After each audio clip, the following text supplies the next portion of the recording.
Good afternoon. Attend your roll call.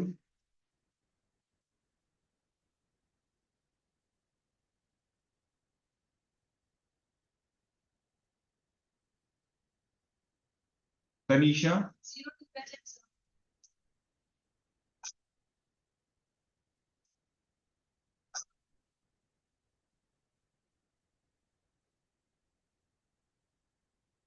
Priya, भूमिका, संतोष। इसमें एक अभी तक तीनों प्रेजेंट है ना? तनीषा प्रेजेंट, तनीषा प्रेजेंट, ठीक है। रिया प्रेजेंट, रिया, भूमिका, ठीक है। संतोष, आरती, पंकज, अर्चना, श्याम पारिक, स्नेहा, दीपक,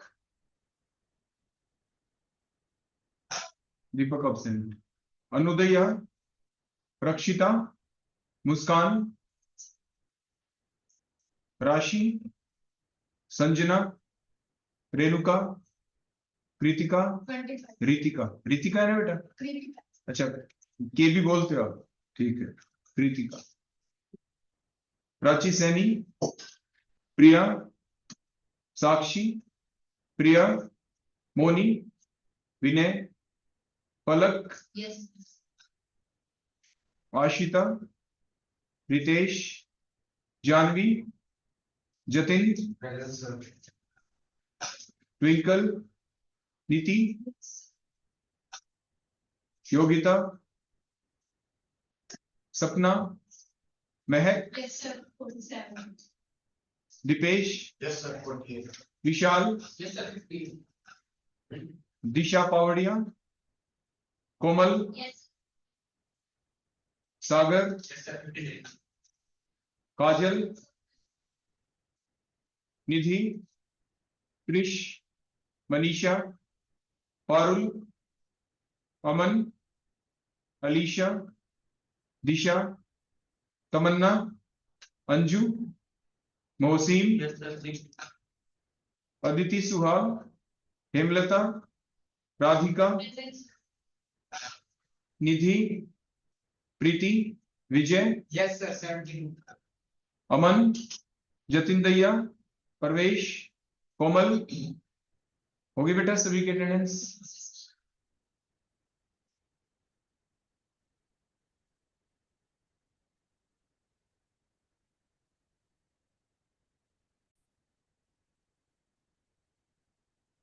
हमारी जो फर्स्ट यूनिट है जिसका नाम क्या है? अभी जो मैंने आपको बताया था कि जो हम फर्स्ट यूनिट स्टार्ट करेंगे, पहले हम ऑर्गेनिक पोर्शन को कर लेते हैं। ऑर्गेनिक जो पोर्शन है हमारा, तो उसमें जो ऑर्गेनिक पोर्शन वाली यूनिट है, जैसे अभी आपने मुझे बताया था कि उसका नाम है एल्काइल हैलाइड। और जबकि जो आपका बैक सेमेस्टर था उसमें आपने पढ़ा था एल्केन, एल्कीन और एल्काइंस के बारे में। तो उसके बाद नेक्स्ट हमारा जो फंक्शनल ग्रुप आ जाता है जिसे आप हेलोजन्स कहते हैं, हेलाइड्स कहते हैं। तो उसी कैटेगरी के अंदर हमारा जो टॉपिक होगा उसका नाम होगा एल्काइल और द एराइल हैलाइड्स। तो सबसे पहले हम स्टार्ट करेंगे, हमारी यूनिट का नाम तो वो क्या बन जाएगा? एल्काइल ओब्लिक में एराइल हैलाइड्स। हम ये लिख देंगे, एल्काइल ओब्लिक में एराइल हैलाइड्स। ठीक हो गया? जो भी हम साथ के साथ अपना जो लेक्चर है ना बेटा, जो हम आपको दे रहे हैं कि ये साथ के साथ रिकॉर्डिंग में आ जाए, वो इसलिए ताकि आप में से कोई भी बच्चा अगर किसी दिन absent रहता है तो उसको पता चल जाए कि आज क्लास में क्या करवाया। वो एक दूसरी बात, किसी दिन हमारा ना हो पाए ये काम तो उस दिन का तो रह जाएगा, लेकिन कोशिश है कि ऐसा हो जाए। और जिस दिन हमारा रिकॉर्ड ना हो पाए तो उस दिन आप अपने बोर्ड की फोटो ले लेंगे, क्लिप ले लेंगे कि आज हमने क्या क्या किया था। ठीक हो गया ना? तो इस चीज का आप ध्यान रखेंगे सभी बच्चे आपस में। मान लो मैं भूल भी जाऊं तो आप इस चीज को जरूर ध्यान रखें। तो एल्काइल हैलाइड्स, तो सबसे पहली हमारी जो ऑर्गेनिक पोर्शन जो हम करेंगे तो उसके अंदर एल्काइल हैलाइड्स है। एल्काइल हैलाइड होते क्या है, ये कैसे बनते हैं? तो एल्काइल हैलाइड्स आपके वो कंपाउंड्स होते हैं विच आर फॉर्म्ड, कंपाउंड्स जो कैसे बनते हैं?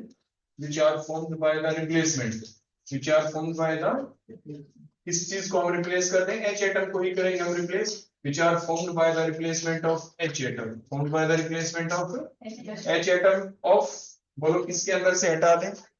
बोलो किसके अंदर से? अगर हम उस चीज को एल्केन के अंदर से हटा दें, एल्केन के अंदर से, या आप उस चीज को कहां से हटा सकते हैं? बेंजीन रिंग के ऊपर से आप हटा सकते हैं, बेंजीन रिंग। तो उस चीज को हम शो कैसे करें? शो कुछ ऐसे करेंगे कि मान लीजिए हमने कोई एल्केन लिया, RH से लिख दिया, हमने बेंजीन ले लिया, देखो यहाँ पे आपके सामने बेंजीन रिंग हमने ड्रा कर दिया, और बेंजीन रिंग के ऊपर हमने एक H लगा दिया। वैसे तो C6H6 होता है, हर जगह के ऊपर ही H है, यहाँ पे हर जगह पे बोलो क्या है? H। तो लेकिन अगर हम इस एक H की रिप्लेसमेंट कर दें, H हट गया, और प्लस बोलो क्या कर दिया हमने? X इधर लिख देते हैं, बोलो ये हमने H रिमूव किया और उसकी जगह कोई X आ जाए तो ये क्या बन जाएगा? RX, एल्काइल हैलाइड्स बन गए। सिमिलरली अगर बेंजीन रिंग के ऊपर से हम H को रिप्लेस कर दें और कोई हेलोजन वहां पे लगा दें, तो बोलो वो क्या बन जाएंगे? Alkyl halides. एल्काइल के बाद ये एराइल हैलाइड्स आपके बन गए। हो गया ना इस स्टेप से? तो आपने क्या किया है कि बेंजीन रिंग को आपने देखा, तो बेंजीन रिंग के ऊपर से आपने H हटाया, X लगा दिया, तो बोलो क्या बन गए आपके? बोलो कौन बन? Aryl halides. और आपने अगर एल्केन के ऊपर से H हटा के फिर X लगा दिया तो क्या बन गया? Alkyl halides. आप ये ध्यान रखें कि ये कोई रिएक्शन नहीं है, ये कोई भी रिएक्शन नहीं है, ये सिंपल हमने बताया कि किस चीज को रिप्लेस करें और किसको लगाएं। लेकिन H रिप्लेस होगा कैसे, वो कहलाएगी हमारी रिएक्शन, जो हम पढ़ेंगे हमारे इस टॉपिक के दौरान, जिसका नाम क्या होगा? प्रिपरेशन ऑफ एल्काइल और द एराइल हैलाइड्स। ये सिंपल कोई रिएक्शन नहीं। कभी एग्जाम में आ जाए कि how can you convert this into this, तो आप ऐसे मत लिखा ना -H और +X, आपके मार्क्स मिल जाएंगे, ऐसा नहीं होगा। हमें कोई रिएजेंट डालना पड़ेगा, कोई ना कोई रिएजेंट तो होगा ही जो आपके इस एल्केन के साथ करेगा रिएक्ट, और तब रिप्लेसमेंट हो पाएगी H की और वहां पे X ग्रुप लग पाएगा, तो वो रिएक्शंस होंगी बात की बात। ये सिंपल एक डेफिनेशन थी, ये सिर्फ एक इंट्रोडक्टरी पार्ट था कि how can we define an alkyl और द एराइल हैलाइड, सिर्फ ये वो बातें थी। क्लियर होगी बेटा यहाँ तक? उसके बाद नेक्स्ट पॉइंट आ जाता है कि हमारे एल्काइल एराइल हैलाइड तो हमने देख ली, क्या एल्काइल हैलाइड की भी कोई और टाइप होती है? तो फिर आप सभी को पता है कि जो हमारी एल्काइल हैलाइड, इनकी भी कोई टाइप हो सकती है। अगर हम इनकी टाइप देखें एल्काइल हैलाइड की, तो फिर वो टाइप क्या क्या हो सकती है, तो अभी हम उन टाइप के बारे में फिलहाल डिस्कस करेंगे। तो हमारा अगला पॉइंट बोलो हम क्या ले लेते हैं यहाँ पे? इनकी टाइप। डेफिनेशन तो आ गई ना बेटा समझ में? इसके बाद अगर हम इनकी टाइप की बात करें, अब हम सीधे इनकी टाइप्स के ऊपर आ जाते हैं। तो टाइप में क्या आएगा? एक तो आपके हो जाएंगे प्राइमरी एल्काइल हैलाइड, बोलो कौन आ जाएंगे? Primary alkyl halide, secondary alkyl halide, secondary alkyl halide, इसी टाइप से tertiary alkyl halide, tertiary alkyl halide.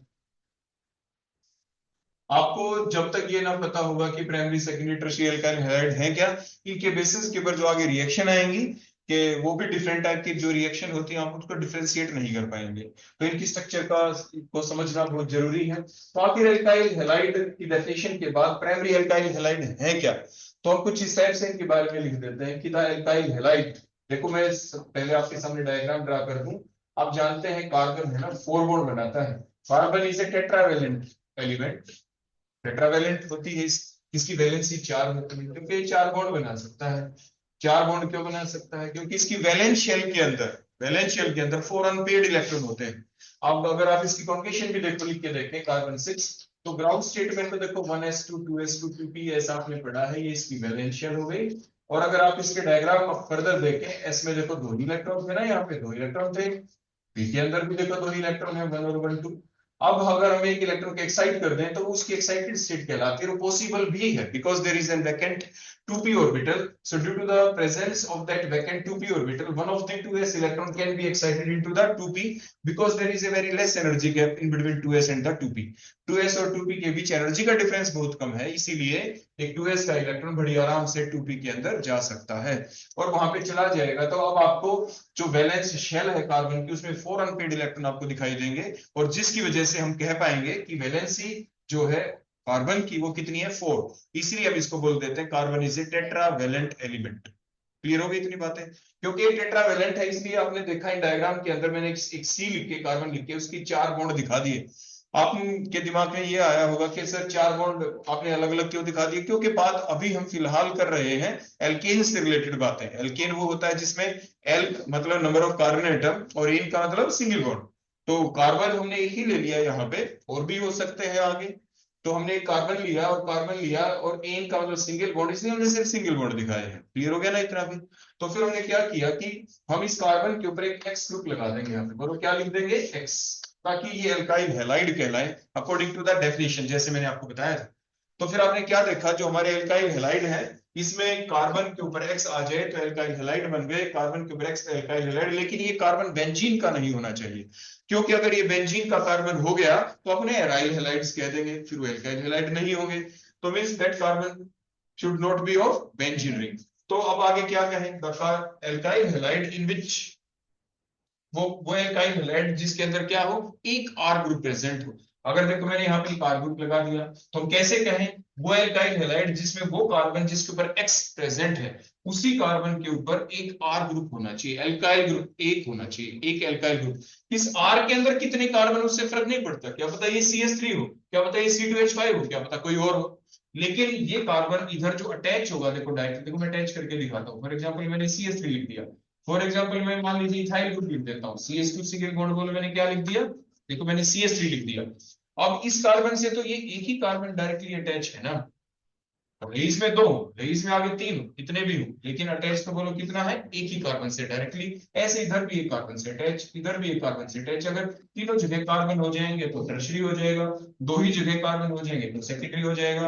एक ही जगह अगर हम कार्बन ऐसे कर दें, या एक जगह भी ना करें, देखो ऐसे मान लीजिए तीनों की तीनों जगह, मान लीजिए मैं H लिख देता हूँ यहाँ पे, बोलो क्या लिख दूं यहाँ पे इस टाइप से H, तो भी ये प्राइमरी अल्काइल हैलाइड होगा। तो प्राइमरी अल्काइल हैलाइड कौन हुए, द अल्काइल हैलाइड्स इन विच, मतलब जिसके अंदर क्या हो, इन विच वन, बोलो कितने, one R group is present on the carbon atom having the halogen, having the X group. तो वो कार्बन जिसके ऊपर एक्स प्रेजेंट है उसके ऊपर सिर्फ एक आर हो या एक भी ना हो, तो alkyl halide in which one or no. तो बोलो प्राइमरी एल्काइल हैलाइड की डेफिनेशन क्या लिखेंगे, the alkyl halide in which, बोलो क्या लिख देंगे, in which one, only one or no, या एक भी ना हो, one or no R group, one or no R group is present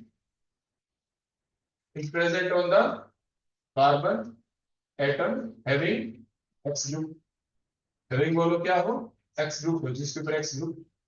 तो यहाँ पे हमने वन और नो लिखा, तो यहाँ पे बोलो क्या आ जाएगा, 2R ग्रुप हो जाएगा। यहाँ पे बोलो कितने आ जाएंगे, यहाँ पे 3R हो जाएगा, यहाँ पे बोलो कितने हो जाएंगे, 3। आगे बात समझ में आई? तो हमने क्या देखा, ये इनकी डेफिनेशन बन जाती है। अक्सर आपसे डेफिनेशन पूछेंगे तो 1 मार्क के क्वेश्चन में पूछ सकते हैं, डिफाइन दिस, अदरवाइज तो बड़े क्वेश्चन में तो आएगा नहीं, लेकिन वो भी आने के चांस कम ही होते हैं, क्योंकि और अच्छे अच्छे क्वेश्चन बहुत बन जाते हैं आपकी इस यूनिट के अंदर से। क्योंकि और क्वेश्चन बहुत बन जाएंगे, वो आगे हम देखेंगे कि कौन सी रिएक्शन दिखाते हैं, किस तरह की रिएक्शन होगी, कन्वर्जन हो सकते हैं, प्रिपरेशन वाले पॉइंट हो सकते हैं, या फाइंड आउट ABC जो रिएक्शन में चलता है वहां से क्वेश्चन हो सकते हैं, ठीक है ना। तो इस तरह के क्वेश्चन बाई चांस की बात है कि आ भी जाए डिफाइन करके विद एन एग्जांपल करके। हाँ ऐसा जरूर हो सकता है, क्या हो सकता है जरूर, कि ये जो डायग्राम बना के आपके एग्जाम में दे दें और फिर आपको ये कह दें कि जो भी ये डायग्राम है यहाँ पे आप ये बताएं, ये जो स्ट्रक्चर है ये प्राइमरी अल्काइल हैलाइड की है या सेकेंडरी की है या टर्शरी की है, ऐसा आपसे जरूर पूछ सकते हैं। और कहेंगे विद रीजन में डेफिनेशन अपने आप आ गई।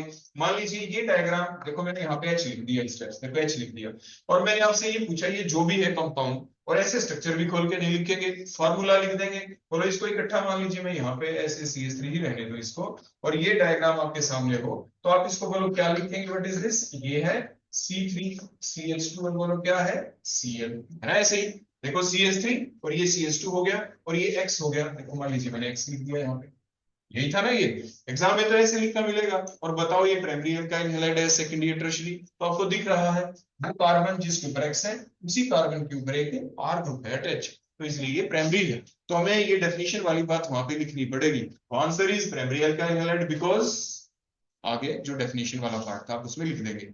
आगे बेटा बात समझ में यहाँ तक, तो ये प्राइमरी हो गया। इसी टाइप से सेकेंडरी में आप यहाँ पे 2 आर ग्रुप लगा देना, या इसी टाइप से 2 CH3 लिख दो, 2 C2H5 लिख दो, ठीक है, और एक हमने H लगा दिया। सेकेंडरी की स्ट्रक्चर है ये, इसी टाइप से अगर हम 3 आर ग्रुप लगा दे, 3 इथाइल ग्रुप लगा दे, 3 मिथाइल लगा दे, एक मिथाइल एक इथाइल लगा दो, कुछ भी लगा दो, तो मींस आपके कार्बन 3 अटैच होने चाहिए यहाँ पे। अगर 3 कार्बन यहाँ पे अटैच है तो टर्शरी अल्काइल हैलाइड है। यहाँ पे 2 कार्बन डायरेक्टली अटैच दिखे उस कार्बन से जिसके ब्रेक्स है तो सेकेंडरी अल्काइल हैलाइड है। अदरवाइज एक ही कार्बन दिखे या एक भी ना दिखे तो ये दोनों के दोनों एग्जांपल किसके होंगे, प्राइमरी एल्काइल हैलाइड के एग्जांपल हो जाएंगे। क्लियर हो गया?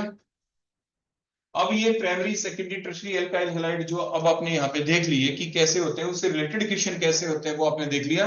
अब एक चीज और मैं आपको यहाँ पे साथ के साथ बता दूं जो आगे आने वाले टॉपिक्स के अंदर काम आएंगी। वो चीजें क्या है? देखो, आपने ये सीखा था अपने जो बैक सेमेस्टर था उसके अंदर कि आपके जो ये ग्रुप होते हैं ना, देखो ये CH3 हो गया यहाँ पे जैसे हमने लगाया है, तो इनका एक इफेक्ट पढ़ा था हमने इस दौरान। वो इफेक्ट हमने क्या पढ़ा था कि आपके एल्काइल हैलाइड कितने टाइप के हो सकते हैं, कि वो प्राइमरी हो सकते हैं, सेकेंडरी या टर्शियरी हो सकते हैं। तो प्राइमरी सेकेंडरी और टर्शियरी जो भी होंगे आपके, एक सेकेंड,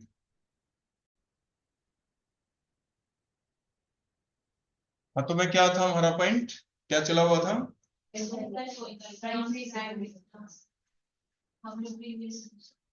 हाँ तो मैंने आपको ये कहा कि जैसे प्रीवियस सेमेस्टर में आपने पढ़ा था कि जो जो डिफरेंट टाइप के ग्रुप होते हैं, जैसे यहाँ पे CH3 दिख रहा है, R ग्रुप दिख रहा है, तो इसके इफेक्ट पढ़े थे आपने कि how can you differentiate which of the following type of group will be the plus I effect, मतलब पॉजिटिव इंडक्टिव इफेक्ट वाले ग्रुप, और कौन से माइनस वाले। तो आपने ये देखा यहाँ पे कि जो ये R ग्रुप होता है ना, यहाँ पे CH3 होता है, ये इनका इफेक्ट बोलो कैसा है? प्लस आई। बोलो कैसा है? प्लस आई। देखो ऐसे एरो लगाते हैं, इलेक्ट्रॉन रिलीजिंग ग्रुप, जो बॉन्ड में इलेक्ट्रॉन होते हैं ये अपने से दूर उनको क्या करेंगे, दूसरे एटम की तरफ उसको डिस्पर्स करेंगे, means these are the plus I effect group. आप ये देखें ध्यान से कि आपका जो प्राइमरी एल्काइल हैलाइड है, कोई आपसे पूछे इसमें कितने प्लस आई इफेक्ट ग्रुप है, तो आप क्या कहेंगे? या तो इसमें एक हो सकता है या एक भी नहीं होगा, डिपेंडिंग अपॉन द स्ट्रक्चर। कि हम एग्जांपल इसका लेंगे या इसका लेंगे। तो प्राइमरी एल्काइल हैलाइड में एक ही प्लस आई इफेक्ट ग्रुप होता है, सेकेंडरी के अंदर दो दो प्लस आई इफेक्ट ग्रुप होते हैं, टर्शियरी के अंदर तीन तीन प्लस आई इफेक्ट ग्रुप होते हैं। There are 3 plus I effect group in, तो किसके अंदर? क्लियर हो गया? यानी मैं आपको ये बता रहा हूँ क्वेश्चन घुमा फिरा के पूछा कैसे जा सकता है, बदल गई ना क्वेश्चन की सेंस, कि उस एल्काइल हैलाइड का नाम बताएं जिसमें 3 प्लस आई इफेक्ट ग्रुप होते हैं, किसमें 2 होते हैं, किसमें 1 होते हैं। ये ना पूछ के कि प्राइमरी एल्काइल हैलाइड होता कौन है, ये ना पूछ के कि ड्रा की हुई जो स्ट्रक्चर है ये बताएं ये प्राइमरी में कौन है, सेकेंडरी कौन है, टर्शियरी कौन है, ऐसे पूछ ले। अगला पॉइंट, हमारे ये चीजें यूज होनी है, हमारे आने वाले क्वेश्चन के अंदर ये बातें यूज होनी ही है, इसलिए मैंने आपको पहले बता रहा हूं कि उस वक्त जब हम रीजनिंग टाइप के क्वेश्चनों के जवाब दें तो आपको पहले से पता हो कि हाँ इसके अंदर 3 प्लस आई इफेक्ट ग्रुप होते हैं, मतलब प्लस आई का मतलब इलेक्ट्रॉन रिलीजिंग ग्रुप। अब आगे देखो, ये जो भी ग्रुप होता है, देखो H और H क्या है? Small atom, small atom, small atom, और CH3 आ गया तो एक बल्की ग्रुप आ गया। क्या आ गया? बल्की ग्रुप। बल्की ग्रुप हमेशा स्टेरिक हिंड्रेंस क्रिएट करता है। क्या क्रिएट करेगा? स्टेरिक हिंड्रेंस का मतलब होता है क्राउडिंग, मतलब भीड़ भाड़ क्रिएट करना। क्योंकि ओवरऑल जब रिएक्शन चलेगी, देखो जैसे ये एक रिएक्टेंट है, ये एक रिएक्टेंट है, ये एक रिएक्टेंट है, इस रिएक्टेंट के साथ कोई ना कोई रिएजेंट आके रिएक्ट तो करेगा ना, तो रिएक्ट करने के लिए उसको उसके नजदीक भी आना पड़ेगा, उसको अप्रोच करना पड़ेगा। अगर वो उसको अप्रोच कर गया तो रिएक्शन हो जाएगी, अगर उसको अप्रोच ही नहीं कर पाएगा तो रिएक्शन होने के चांस थोड़े कम हो जाते हैं। तो इसलिए जो अगला पॉइंट हम आपको बता रहे हैं वो है स्टेरिक हिंड्रेंस से रिलेटेड। आपने देखा कि प्लस जो प्राइमरी एल्काइल हैलाइड है उसके अंदर एक ही बल्की एल्काइल ग्रुप है, इसके अंदर दो दो बल्की बल्की बल्की एल्काइल ग्रुप है, दो दो, और इसमें बोलो कितने एल्काइल ग्रुप हैं? तीन तीन बल्की एल्काइल ग्रुप है। क्लियर हो गया? क्लियर होगी ना बातें? तो अगला पॉइंट आपसे पूछ सकते हैं किसके अंदर बल्कि 3 एल्काइल ग्रुप होते हैं? टर्शियरी है। किसके अंदर बल्कि 2 एल्काइल ग्रुप होते हैं? सेकेंडरी है। किसके अंदर बल्कि एल्काइल ग्रुप एक हो सकता है या एक भी ना हो, वो आपके प्राइमरी एल्काइल हैलाइड है। क्लियर हो गया ना इतना? फिर आपके दिमाग में क्वेश्चन ये आया कि सर जो अभी हमने बातें की कि प्लस आई इफेक्ट की बातें भी कर दी, एल्काइल ग्रुप जो बल्कीनेस है उसके अंदर होती है उसकी बातें भी कर दी, आखिर ये चीजें यूज कहाँ होने वाली है?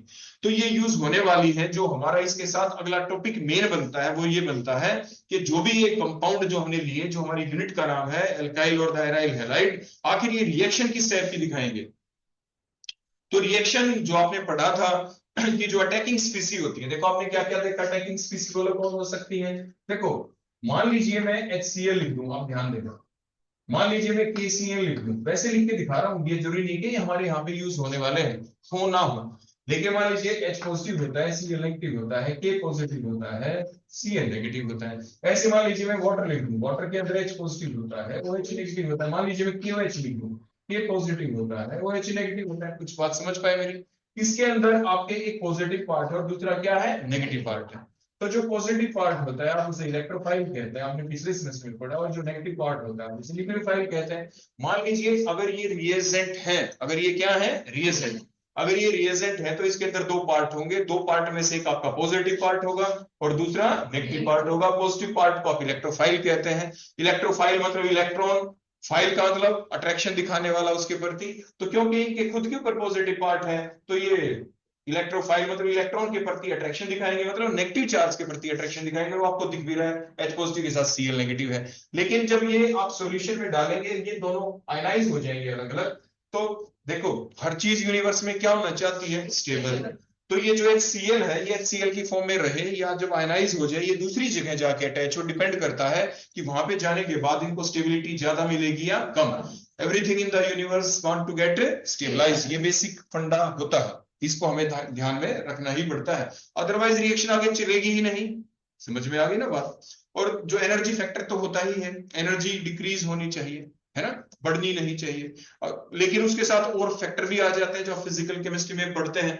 आपकी बार जो फिजिकल का पोर्शन उसमें आप पढ़ेंगे, थर्मोडायनेमिक्स भी है आपका, उसमें आप देख पाएंगे कि रिएक्शन की स्पॉन्टेनिटी की बात की जाएगी वहां पे, कि कोई रिएक्शन स्पॉन्टेनियस है या नहीं है। स्पॉन्टेनिटी के क्या क्या फैक्टर है वो आप वहां पे देखेंगे, एनर्जी फैक्टर देखेंगे, रैंडमनेस फैक्टर आप देखेंगे। तो वो चीजें तो फिजिकल पोर्शन के अंदर पढ़ ही लेंगे। लेकिन फिलहाल सिंपल सी बात जो हमें रखनी थी ध्यान वो ये कि कोई भी जो रिएजेंट आएगा उसके अंदर जो ये दो पार्ट होंगे, एक पॉजिटिव एक नेगेटिव, पहला पार्ट पॉजिटिव जिसे इलेक्ट्रोफाइल कहेंगे और दूसरा नेगेटिव। एक्सेप्शन तो होती ही है, जैसे मैंने अभी बोल दिया पहला पार्ट पॉजिटिव दूसरा नेगेटिव। आप ये कहेंगे सर आप इसको तो देखो ना, मान लीजिए हमने एसिटिक एसिड ले लिया, तो एसिटिक एसिड के अंदर CH3CO नेगेटिव होता है, H पॉजिटिव, पहला पार्ट तो नेगेटिव आ गया।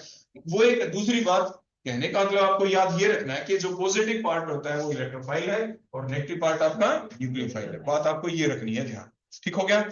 अब ये तो हो गया रिएजेंट की बातें। अब ये अटैक कहां करे, जो आपका जो रिएजेंट है कभी भी इलेक्ट्रोफाइल अकेला स्टेबल नहीं होता, न्यूक्लियोफाइल अकेला स्टेबल नहीं होता। हम कंप्लीट स्पीसी डालते हैं, कंप्लीट HCl इकट्ठा डालेंगे, हम H पॉजिटिव नहीं डालेंगे, हम Cl नेगेटिव नहीं डालेंगे। आपके बीकर के अंदर रिएक्टेंट के अंदर आप क्या डालेंगे, यू विल ऐड HCl और ACN एंड सो ऑन और अदर रिएजेंट जो भी आपका होगा। तो जो रिएजेंट आप डालेंगे अब वो अटैक इनमें से पहली स्टेप में करेगा कौन।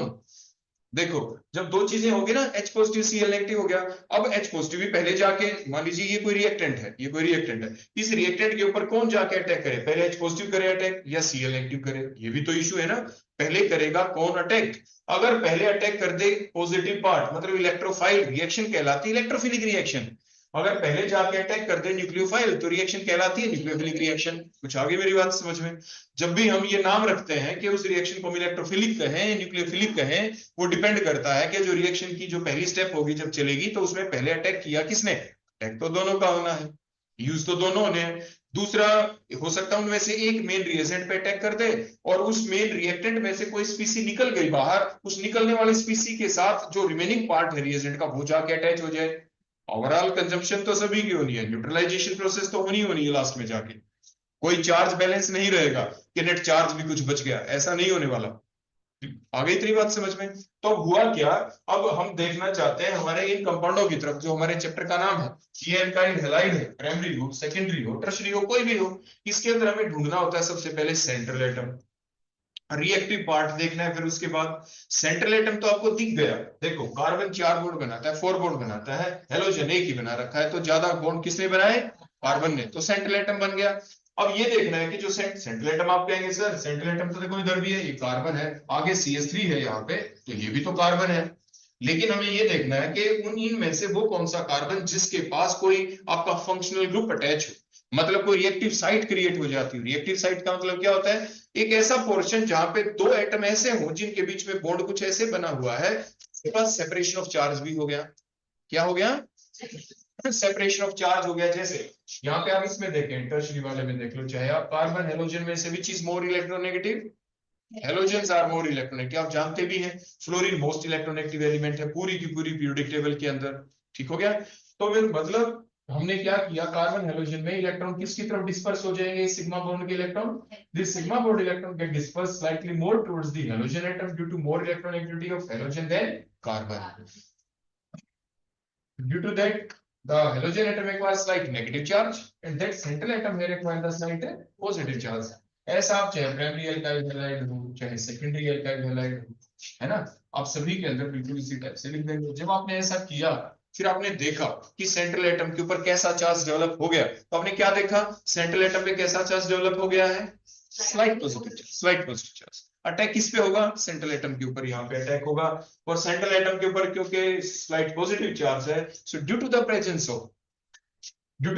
Of slight positive charge in the central carbon atom in alkyl halides, who will attack reagent का कौन सा पार्ट, नेगेटिव पार्ट, मतलब nucleophile. The nucleophile will attack on the central carbon atom means alkyl halide will show the nucleophilic reaction। कैसे reaction, nucleophilic reaction ये show करते हैं। उसके बाद अब देखो, इसने अटैक करने का मतलब ये नहीं है कि वो उसके पास पहुंच गया और जाके उसको टक्कर लगा दी ऐसे। अटैक का मतलब होता है वहां पे जाएगा, उसके साथ जाके बॉन्डिंग करेगा, बॉन्ड बना लेगा उसके साथ। तो कार्बन की मैक्सिमम वैलेंसी अभी तो हमने बताया था, ऊपर आपको लिख के समझाया था, कार्बन की मैक्सिमम वैलेंसी 4 होती है। बोलो कितनी होती है, 4 टेट्रावेलेंट, और 4 वैलेंसी इसकी पहले से है। तो मींस नया जो रिएजेंट आएगा जो अटैक करेगा इसके ऊपर, देखो इसको मैं हटा देता हूँ यहाँ पे, ठीक हो गया। अब देखो यहाँ पे मान लीजिए मैंने लिख दिया न्यूक्लियोफाइल, आप ध्यान देना, न्यूक्लियोफाइल ऐसे लिख दिया न्यूक्लियोफाइल। न्यूक्लियोफाइल मींस इनमें से कोई भी। तो न्यूक्लियोफाइल आया और उसने अटैक किया इस कार्बन के ऊपर, देखो ऐसे कार्बन के ऊपर अटैक किया। अटैक का मतलब इसके साथ बॉन्ड बना लेना। अगर ऐसा होगा तो फिर कार्बन की वैलेंसी 5 हो जाएगी। अब एक बॉन्ड टूटेगा जरूर। कौन सा बॉन्ड ब्रेक होगा, जहां पे सेपरेशन ऑफ चार्ज हुआ है। मतलब ये जो Cl है, जो X है यहाँ पे हेलोजन एटम, ये अपना भी इलेक्ट्रॉन कार्बन का इलेक्ट्रॉन लेके चला जाएगा यहाँ से। तो क्या हुई बोलो, कैसी रिएक्शन, सब्स्टिट्यूशन। तो मींस जब कभी भी whenever there is a single bond, whenever there is a single bond in between the central atom like here carbon atom and the neighboring atom like here the halogen atom, then always the substitution reaction will take place। बोलो कैसी reaction होगी, फिर substitution reaction होती है। तो आपसे दो ही बातें यहाँ पे पूछी गई, एल्काइल हैलाइड कैसी रिएक्शन शो करेंगे। तो दो ही बातें आती हैं, या तो इलेक्ट्रोफिलिक बोलेंगे या न्यूक्लियोफिलिक। तो इन दोनों में से एक वर्ड तो आपको यूज करना ही है। या तो आप कहेंगे एल्काइल हैलाइड आपकी इलेक्ट्रोफिलिक रिएक्शन दिखाएंगे या न्यूक्लियोफिलिक। तो आपने खुद देख लिया यहाँ पे कि due to the presence of, आप आंसर में क्या लिखेंगे कि due to the presence of slight positive charge on the central carbon atom the nucleophile will attack on it, so alkyl halide will show the nucleophilic reaction। nucleophilic reaction substitution का मैंने अभी जिक्र नहीं किया। अब अगली लाइन बोलेंगे substitution के बारे में। फर्दर क्या लिखेंगे, इतना लिख के ये डायग्राम हो गया, आपने अटैक करते हुए दिखा दिया, स्लाइड पॉजिटिव चार्ज हो गया। इतना हिस्सा शो कर रहा है आपकी न्यूक्लियोफिलिक रिएक्शन के बारे में। आगे अगली लाइन में फिर लिख देंगे due to the presence of single bond, due to the presence of single bond, किसके बीच में, in between the central carbon atom and the neighboring halogen atom, the alkyl halide will show the substitution reaction। फिर last में conclusion लिख देते हैं, hence we can say that the alkyl halide will show the nucleophilic substitution reaction। आगे इस सभी को बात समझ में। तो इस टाइप से आपको जवाब लिखना है, whether the whatever may be the nature of alkyl halide, चाहे वो प्राइमरी हो, सेकेंडरी हो, टर्शियरी हो, वो आपके न्यूक्लियोफिलिक सब्स्टिट्यूशन रिएक्शन को शो करते हैं। इसका मतलब ये बिल्कुल नहीं, देखो ये तो हो गई इनकी मेन रिएक्शन। बोलो कैसी रिएक्शन हो गई, मेन। क्योंकि रिएक्शन का होना अकेले रिएक्टेंट के ऊपर डिपेंड नहीं करता।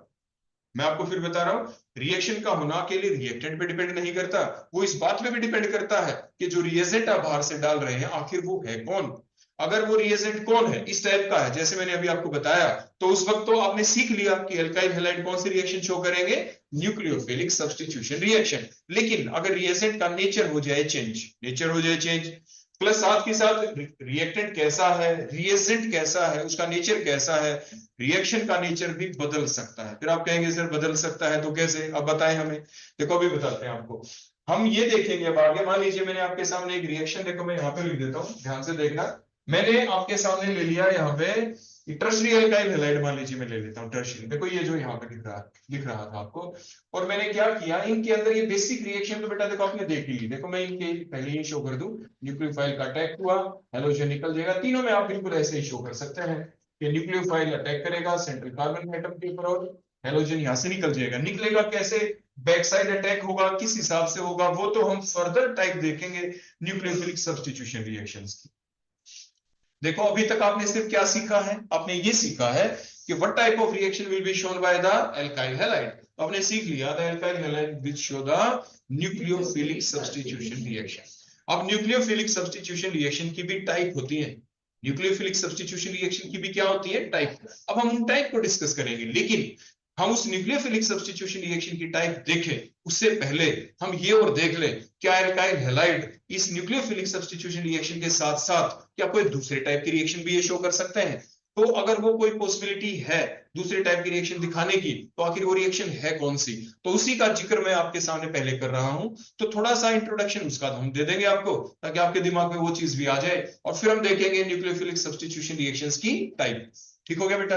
अब देखो इधर हमने क्या किया कि जो एल्काइल हैलाइड है मैंने इसमें कुछ इस टाइप से इसको लिख दिया। देखो यहाँ पे ये CH3, और यहाँ पे भी देखो मैंने लिख दिया CH3, और यहाँ पे भी मैंने लिख दिया देखो CH3, और आगे मैंने यहाँ पे लिख दिया कोई हेलोजन, और हेलोजन की जगह मैंने X लगा दिया। बोलो क्या लगा दिया, X। क्लियर हो गया ये डायग्राम।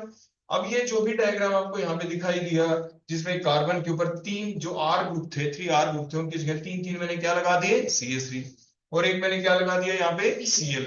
अब हम चाहते हैं कि इसमें कोई दूसरे टाइप की रिएक्शन हो भी सकती है या नहीं, अगर वो हो सकती है तो कैसे हो सकती है। अब देखो मान लीजिए मैंने बाहर से एक KOH डाल दिया, देखो यहाँ पे KOH। अब KOH का नेचर 2 टाइप का होता है। देखो KOH का नेचर 2 टाइप का होता है। देखो वो 2 टाइप का कौन सा, KOH या तो आपका एक्वस हो सकता है या वो एल्कोहलिक हो सकता है। बोलो कौन हो सकता है, एल्कोहलिक। आगे मेरी बात समझ में। अब ये अल्कोहलिक है या कैसा है तो उससे फर्क क्या पड़ने वाला है, उससे फर्क तो होगा ही। वो ऐसे क्योंकि जब हमने अल्कोहलिक ले लिया यहाँ पे, अल्कोहलिक लेने के बाद यहाँ पे मान लीजिए इथेनॉल ले लिया हमने, अल्कोहलिक KOH का मतलब इथेनॉलिक ले लिया हमने, इथेनॉल है तो इथेनॉल के अंदर आप देखेंगे तो बोलो कौन सा पोर्शन आ गया, C2H5OH हो जाएगा ना ऐसे, C2H5OH। C2H5OH में ये नेगेटिव पार्ट और बोलो ये क्या, पॉजिटिव पार्ट आ गया। ये जो ग्रुप है ये बल्कि ग्रुप हो गया। देखो KOH में तो क्या था, OH नेगेटिव जो था एक स्मॉल न्यूक्लियोफाइल है, बल्कीनेस नहीं है इसमें। बोलो क्या नहीं है इसमें, बल्कीनेस तो है ही नहीं इसमें। लेकिन यहाँ पे अगर हम देखें अल्कोहलिक केस डाल दिया तो उसके बाद जब इनको इंटरमिक्स हम करते हैं तो नेगेटिव पार्ट बोलो कौन बन गया, ये वाला C2H5O नेगेटिव, ये बल्कि पार्ट बन गया। अगर इससे भी बल्कि बनाना हो तो देखो और बल्कि बनाते हैं, देखो ताकि रिएक्शन हो ही दूसरे टाइप की। देखो वो पॉसिबिलिटी क्या है, मान लीजिए मैंने कार्बन ले लिया, अभी आपने देखो मैं आपके सामने एल्कोहल की स्ट्रक्चर बनाता हूँ जो मैंने अभी बनाया था पहले, ये था वो एल्कोहल जो मैंने अभी लिखा था ना बेटा, इथेनॉल। देखो ऐसे था ना, यही O नेगेटिव और आगे बोलो क्या था ये H पॉजिटिव। और अगर हम डाल दें देखो यहाँ पे ध्यान से देखना KOH K positive H negative, तो H पॉजिटिव H नेगेटिव मिलके तो बेटा क्या बना देंगे, वाटर। और इस नेगेटिव के पास यहाँ पे आके बोलो कौन लग जाएगा ऐसा करने से, T। देखो K पॉजिटिव समझ गए, और साइड में बोलो क्या बन गया हमारा, वाटर बन गया यहाँ पे। क्लियर हो गया। तो ये है वो स्पीसी जो अटैक करने वाली है। अब इस स्पीसी में भी देखो बेटा मैंने क्या किया, इसको आप क्या बोलेंगे, एक कार्बन दो है कार्बन तो बोलेंगे इथ हो गया ना, इथ। ऑक्सीजन है ऑक्साइड, तो पोटाशियम इथोक्साइड इसका नाम हो जाएगा। बोलो क्या बोलेंगे, पोटाशियम इथोक्साइड। अब देखो हमने क्या किया, जो ये CH2 था O से जो डायरेक्टली अटैच कार्बन था इसके ऊपर मैंने जो 2 H ग्रुप लगे हुए थे वो 2 H ग्रुप हटा के मैंने यहाँ पे CH3 ग्रुप लगा दिए। बोलो क्या लगा दिए, अब ये टर्शरी कार्बन बन गया, क्योंकि वो कार्बन तीन कार्बन से है अटैच तो टर्शरी हो गया।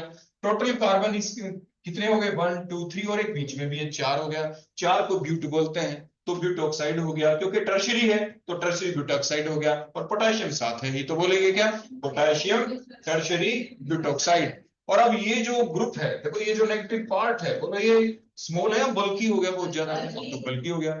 और टर्शरी एल्काइल हैलाइड की जो बात हम करें, देखो यहाँ पे जो टर्शरी एल्काइल हैलाइड देखो आपको जो दिख रहा है जिसमें ये कार्बन जिसके ऊपर बोलो कैसा चार्ज है बेटा, स्लाइड पॉजिटिव, और Cl के ऊपर क्या स्लाइड है, नेगेटिव है ना यहाँ पे। तो होना तो क्या चाहिए था, जो अभी अभी मैंने आपको सिखाया कि ये जो भी है आपका बोलो कौन सी स्पीसी, न्यूक्लियोफाइल, ये कहां पे जाके अटैक करे, इसको अटैक तो बोलो कहां पे करना चाहिए, जल्दी बताओ। जो मैंने अभी न्यूक्लियोफिलिक सब्स्टिट्यूशन रिएक्शन के बारे में आपको बताया, देखो इसको अटैक करना चाहिए सेंट्रल कार्बन एटम के ऊपर, है ना, कर देना चाहिए। लेकिन ये खुद भी एक बल्कि ग्रुप है। दूसरी बात, ये कार्बन जिसके ऊपर बोलो कौन लगे हुए आपके लिए, हेलोजन, उसके ऊपर ये खुद बल्कि 3 CH3 ग्रुप है, तो अटैक नहीं हुआ, अटैक नहीं हुआ वहां पे। क्योंकि मैंने फिर बता दिया अटैक करने का मतलब क्या होता है, अटैक करने का मतलब होता है 2 एटम का एक दूसरे के नजदीक आना। 2 एटम का एक दूसरे के नजदीक आने का मतलब होता है उन दोनों एटम के पास जो ऑर्बिटल्स हैं उन ऑर्बिटल्स की ओवरलैपिंग होना। और ओवरलैपिंग होने को ही तो बॉन्डिंग कहते हैं। क्या कहते हैं उसको? बॉन्डिंग। मीन जब कभी भी दो एटम के जो ऑर्बिटल्स हैं उनके बीच में ओवरलैपिंग होती है तो उसी ओवरलैपिंग जो एरिया होता है उसी को बॉन्ड कहा जाता है कि बॉन्ड बन गया इनके बीच में। हम जैसे दो बंदे आपस में हाथ मिलाएं, बॉन्ड बन गया ना दोनों के बीच। तो मीन्स ओवरलैपिंग होनी जरूरी होती है। तो ओवरलैपिंग होगी तो बॉन्ड बनेगा। ओवरलैपिंग तब होगी जब वो एक दूसरे को अप्रोच कर पाएंगे, एक दूसरे के नजदीक उनके ऑर्बिटल आ पाएंगे। आने के लिए क्या होगा? वहां पे कोई रास्ते में रुकावट ना हो, कोई हिंड्रेंस ना हो। यहाँ पे स्टेरिक हिंड्रेंस आ गई due to the presence of this bulky CH3 group. अब क्या हो? अब क्या हो? अब पॉसिबिलिटी ये बच गई, बड़े ध्यान से देखना, कि वो कार्बन जिसके ऊपर अटैच था वो कौन? Cl, उससे जस्ट अगले नेबरिंग कार्बन को देख लें। नेक्स्ट नेबरिंग कार्बन को देखा, देखो ये CH3 है, तो मैंने क्या किया, सिर्फ एक, तीनों में से किसी एक CH3 को हमने थोड़ा ओपन करके लिख दिया। देखो इस टाइप से CH3 लिख दिया ना यहाँ पे। अब क्या होगा? आपने पढ़ा था कि जो ये, देखो आपको ध्यान होगा, मैंने आपको ये सिखाया था कि जो नेगेटिव चार्ज स्पीसी है ना, जैसे आपने इधर देखा, जो नेगेटिव चार्ज स्पीसी होती है उसे आप न्यूक्लियोफाइल कहते हैं। लेकिन उस नेगेटिव चार्ज स्पीसी को आप न्यूक्लियोफाइल कहने की बजाय आप उसे बेस भी कह सकते हैं। डिफरेंस क्या है? अगर ये नेगेटिवली चार्ज स्पीसी अटैक करे, जैसे और इस केस में आपने देखा, ये अटैक कहां पे कर रहा था? सेंट्रल कार्बन एटम के ऊपर। अगर कार्बन के एटम के ऊपर वो अटैक ना करे, वो H एटम को अपने इलेक्ट्रॉन दे दे, तो आप उसे बेस कहते हैं। तो if any negatively charged species donate their electron pair to the H atom called base, if that negatively charged species donate their electron atom to any other atom except H atom, H को छोड़ के दूसरी जगह, और organic के अंदर वो carbon ही होता है, उसको दे दे तो वो न्यूक्लियोफाइल है। So that's the difference between the base and the nucleophile. अब क्योंकि ये बल्की है, यहाँ पे नेगेटिवली चार्ज स्पीसी बल्की है, ये सेंट्रल कार्बन एटम के ऊपर अटैक नहीं कर पा रहे हैं due to the steric hindrance factor, तो अब ये किसको दे?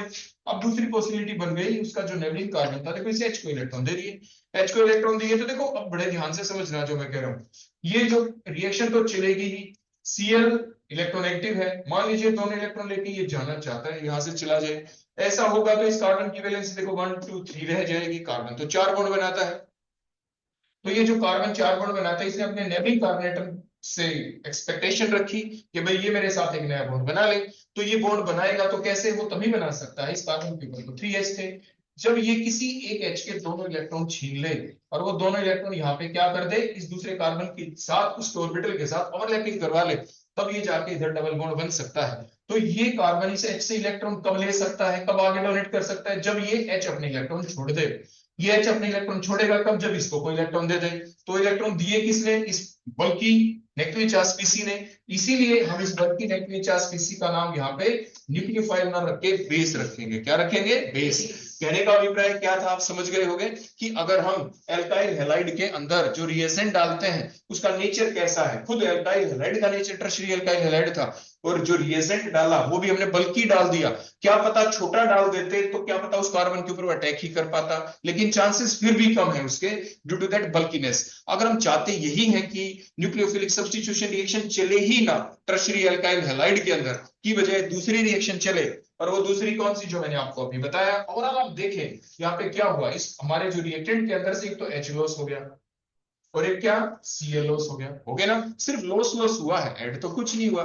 तो मींस, और वो लॉस कहां से हुए हैं? एडजेसेंट एटम के ऊपर से, एडजेसेंट एटम के ऊपर से। तो the reaction in which the two atom और द ग्रुप ऑफ एटम, ये तो अगर मान लीजिए यहाँ पे OH होता तो वो एक तो O होता है, एक H होता, एक O होता है, एक H होता, तो दो एटम का ग्रुप बन जाता वो, फिर वाटर लॉस कहते हैं उसको। H और OH मींस वाटर लॉस हुआ।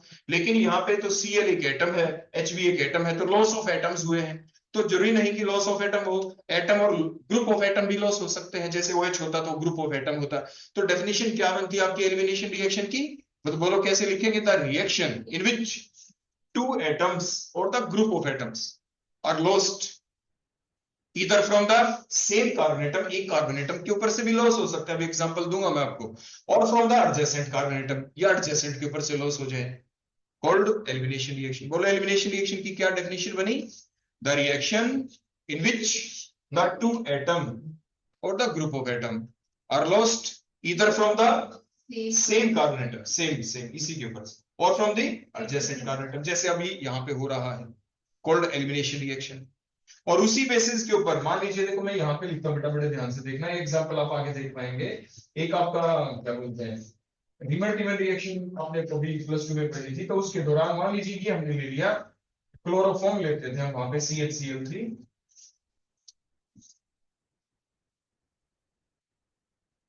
CH3 जैसे क्लोरोफॉर्म, तो उसमें आप जब डालते थे, बेस डालते थे वहां पे, तो उस वक्त क्या होता है कि देखो इसी कार्बन को तो जो बेस था, मान लीजिए हमने बेस डाला, ठीक है ना, रिमल्टीप्लिकेशन, तीसरे इलेक्ट्रॉन इस H को दिए, इस H ने अपने दोनों इलेक्ट्रॉन छोड़ दिए, ये Cl दोनों इलेक्ट्रॉन लेके चला गया, देखो ऐसे चला गया से, तो एक रिएक्टिव स्पीशीज बनती थी कि कार्बन के ऊपर बोलो क्या बच गया बेटा, कार्बन के ऊपर सिर्फ 2 Cl लगे रह गए, बोलो क्या लगे रह गए, 2 Cl, कार्बीन कहते हैं आप इसे, दो इलेक्ट्रॉन इकट्ठे हो गए, देखो एक इलेक्ट्रॉन, ये दूसरा इलेक्ट्रॉन, दोनों इलेक्ट्रॉन CH बॉन्ड वाले दोनों इलेक्ट्रॉन ये रहे करते हैं ना, और ये 2 Cl बच गए, 2 Cl बच गए, Cl तो इलेक्ट्रॉन लेके चला गया, ये डाइवेलेंट स्पीसी बन गई, कार्बीन कहते हैं आप इसे, बोलो क्या कहते हैं, रिएक्शन इंटरमीडिएट में हम पढ़ते थे कि आप इसे कार्बीन कहते हैं।